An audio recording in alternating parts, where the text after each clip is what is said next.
आप एक खेत के मालिक हो। आपकी जमीन साल दर साल कमजोर होती जा रही है। आपके पास पैसे हैं मशीन्स के लिए, केमिकल्स के लिए, सब कुछ है। लेकिन जितना आप करते हो उतना ही आपकी मिट्टी अपनी ताकत खोती जा रही है। और फिर एक दिन कोई आता है और कहता है, यार इन भेड़ों को छोड़ दो खेत में। और आप सोचते हो यह बंदा पागल हो गया है क्या? भेड़ और अंगूर के बाग, यह क्या मजाक है? लेकिन सच यह है, यही पागलपन आज फ्रांस के सबसे बड़े वाइन प्रोड्यूसर्स का सबसे बड़ा सीक्रेट बन चुका है। इस सीक्रेट ने ना सिर्फ उनकी जमीन बचाई, बल्कि एक पूरी इंडस्ट्री को एक नया रास्ता दिखाया। आज इस वीडियो में हम बात करेंगे एक ऐसी कहानी की जिसमें एक छोटी सी भेड़ ने वह कर दिखाया जो लाखों की मशीनें नहीं कर पाई, जिसमें एक साधारण सी तरकीब ने एक पूरी इंडस्ट्री को एक नई जिंदगी दी, और जिसमें छुपी है एक ऐसी सीख जो सिर्फ फ्रांस के खेत तक सीमित नहीं, यह सीख हमारे घर तक, हमारे देश तक, हमारे जमीन के रिश्ते तक पहुंचती है। लेकिन यह सीख मिलेगी तब जब आप ये वीडियो पूरा देखेंगे, क्योंकि जो चीज इस कहानी के एंड में है वह शायद आपको अंदर तक हिला दे। तो आराम से बैठिए, शुरू करते हैं। लेकिन आगे बढ़ने से पहले आपसे एक रिक्वेस्ट है, अगर आप हमारे चैनल पर नए हैं तो इसे प्लीज सब्सक्राइब जरूर कर लीजिए, और अगर वीडियो अच्छा लगे तो लाइक करना मत भूलिएगा। अंगूर के बाग जहां सब कुछ शुरू हुआ। फ्रांस को पूरी दुनिया में वाइन के लिए जाना जाता है। बोर्डो, बर्गंडी, शैंपेन, यह सिर्फ जगहों के नाम नहीं है, यह एक पूरी विरासत है। यहाँ के अंगूर के बाग सैकड़ों वर्ष पुराने हैं। यहाँ की मिट्टी में एक खास चीज है, स्थानीय लोग इसको टेरवार कहते हैं। मतलब उस जमीन की अपनी एक पहचान होती है, अपना एक स्वाद होता है जो सीधा अंगूर में और फिर वाइन में उतरता है। लेकिन इस विरासत के पीछे एक ऐसी तकलीफ छुपी थी जिसके बारे में कोई खुल्लम खुल्ला बात नहीं करता था। अंगूर के बागों में जमीन के नीचे से उगते हैं छोटे छोटे पेड़, घास और खरपतवार यानी वीड। यह वीड्स सिर्फ दिखने में बुरी नहीं होती, यह मिट्टी का पानी और न्यूट्रिएंट्स अपने अंदर खींच लेती हैं। जब अंगूर के पौधे को पोषण नहीं मिलता, क्वालिटी गिरने लगती है, वाइन का स्वाद खराब होता है, बिजनेस को घाटा होता है। और फिर जो सॉल्यूशन निकला वो कुछ ऐसा था कि जिसको फ्रांस के किसान सालों बाद तक मानते रहे। सुनने के बाद आप खुद सोचेंगे कि यह भला कैसे किसी ने भी सोचा नहीं पहले। मशीन्स और केमिकल्स। पहले आई बड़ी बड़ी मशीन्स, ट्रैक्टर्स जो जमीन पर से गुजरते थे और वीड्स को काट देते थे। देखने में परफेक्ट सॉल्यूशन लगता था, फास्ट, एफिशिएंट, रिलायबल, खेत साफ, प्रॉब्लम खत्म। लेकिन यह सब सिर्फ ऊपर से था, अंदर मिट्टी टूट रही थी। भारी मशीन्स के बार बार खेत में घुसने की वजह से मिट्टी कंप्रेस हो गई, दब गई। मिट्टी के अंदर जो हवा की जगहें होती हैं जो पानी एब्जॉर्ब करती हैं, वह बंद हो गईं। और जब मिट्टी कंप्रेस होती है तो उसकी जिंदगी मरने लगती है। वह माइक्रो ऑर्गेनिजम्स जो मिट्टी को अंदर से फर्टाइल रखते हैं, वह सरवाइव नहीं कर पाते। मिट्टी धीरे धीरे एक डेड सब्सटेंस में बदल रही थी और किसी को खबर तक नहीं थी। फिर आई वीडा किलर्स की बारी। केमिकल्स जमीन पर डाले, वीड्स मारी, शॉर्ट टर्म में काम भी किया, लेकिन इन केमिकल्स ने मिट्टी के मददगार माइक्रो ऑर्गेनिजम्स को भी नुकसान पहुंचाया। जमीन का नेचुरल बैलेंस बिगड़ गया। फ्रांस के काफी बाग जिनकी सालों पुरानी रेपुटेशन थी, अपनी वह खास क्वालिटी खोने लगे। यह था वह मोमेंट जब लगा कि अब कोई रास्ता नहीं। और तब एक ऐसा सॉल्यूशन आया जिसको सुन के पहले लोग हंसे थे, फिर वही लोग हैरान हो गए थे, और आज वह खुद उसी को इस्तेमाल कर रहे हैं। बेबी डॉल शीप, वह छोटी सी भेड़ जिसने पूरा खेल पलट दिया। बाग में भेड़ें छोड़ दो, यह एक ऐसा आइडिया था जिसको सुन के पहली बार में कोई सीरियसली नहीं लेता। लेकिन जिस इंसान ने यह आइडिया दिया वह जानता था कुछ ऐसा जो बाकी सब मिस कर रहे थे।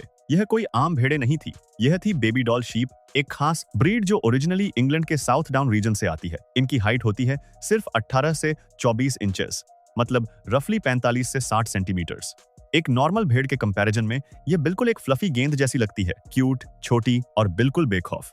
अब यहाँ वह हिस्सा आता है जो इस पूरी कहानी का असली ट्विस्ट है।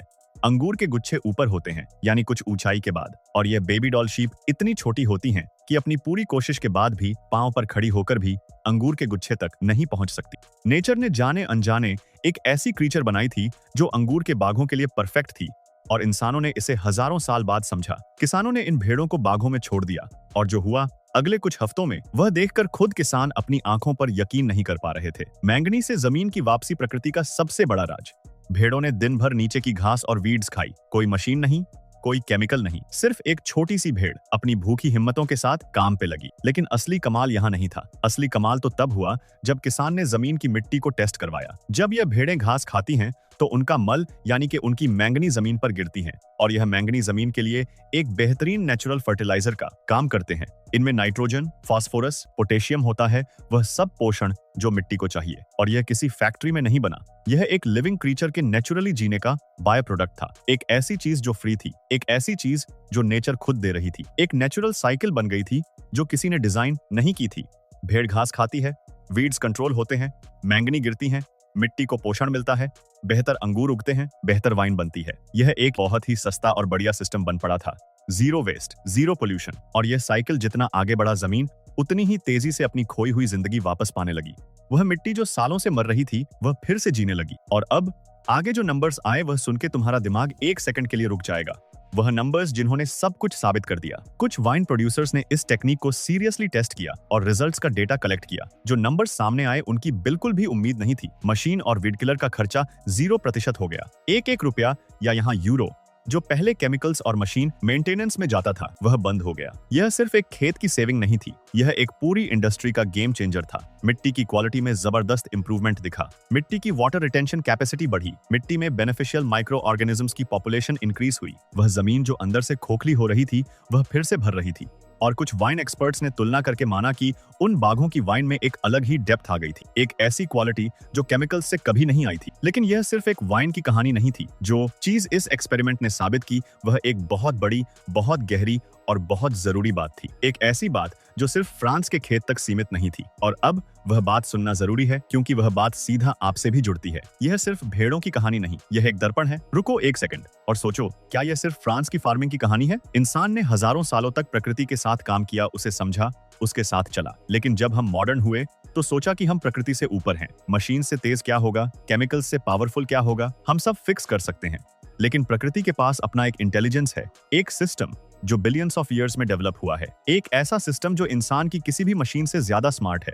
और जब हम उस सिस्टम के अगेंस्ट जाते हैं, जमीन की तरह हम भी अपना पोषण खोने लगते हैं। बेबी डॉल शीप वाली स्टोरी एक दर्पण है, जिसमें हम अपना चेहरा देख सकते हैं। यह रिमाइंडर है कि कभी कभी बेस्ट सॉल्यूशन वह होता है जो पहले से एक्सिस्ट करता है, सिर्फ सही जगह यूज करना होता है। और अब जो हिस्सा बाकी है, वह शायद इस पूरी वीडियो का सबसे खास हिस्सा है, क्योंकि अब बात आती है हमारे अपने घर की, हमारे अपने देश की जमीन, जहां यह कहानी और भी गहरी हो जाती है। हमारे यहाँ जमीन का रिश्ता सिर्फ खेती से नहीं, ये कल्चर से है, ट्रेडिशन से है, एक पूरी पहचान से है। हमारे किसान सिर्फ अनाज नहीं उगाते, वह एक पूरी जिंदगी उगाते हैं। और हमारे यहाँ भी वही मुश्किल है जो फ्रांस में थी।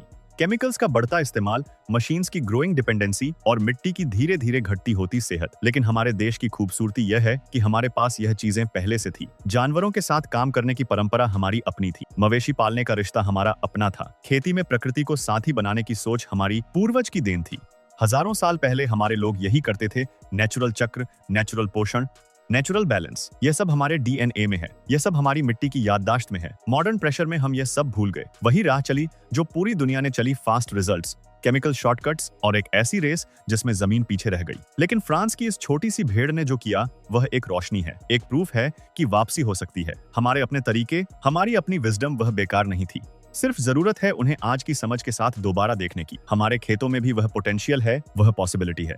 सिर्फ एक सही नजर चाहिए और थोड़ा भरोसा अपनी ही जमीन पर। क्या पता हमारा अपना बेबी डॉल शीप मोमेंट अभी भी हमारा इंतजार कर रहा हो, बहुत पास में, बस दिखा नहीं अब तक। आखिरी बात जो दिल में रह जाए, तो यह थी बेबी डॉल शीप की कहानी। एक छोटी सी भेड़, एक बड़ा बाग और एक लेसन जो दुनिया को बदल सकता है। एक छोटी सी भेड़ ने जो किया, वह कोई बड़ी मशीन नहीं कर पाई, कोई पावरफुल केमिकल नहीं कर पाया, क्योंकि वह सॉल्यूशन नेचुरल था, जमीन की अपनी भाषा में था। और तब जाके यह समझा कि प्रोग्रेस का मतलब हमेशा नया नहीं होता। कभी कभी प्रोग्रेस का मतलब होता है वापस जाना, ठीक से देखना, और जो पहले से मौजूद है उसे सही जगह लगा देना। अगर यह वीडियो इंटरेस्टिंग लगा, शेयर करो। और अगर आप चाहते हैं ऐसी और कहानियां जहां नेचर ने इंसानों को हैरान किया हो, जहां एक सिंपल आइडिया ने एक पूरी दुनिया बदल दी हो, तो चैनल सब्सक्राइब करो। मिलते हैं अगली वीडियो में एक और ऐसी कहानी के साथ जो अंदर तक कुछ हिला के रख दे।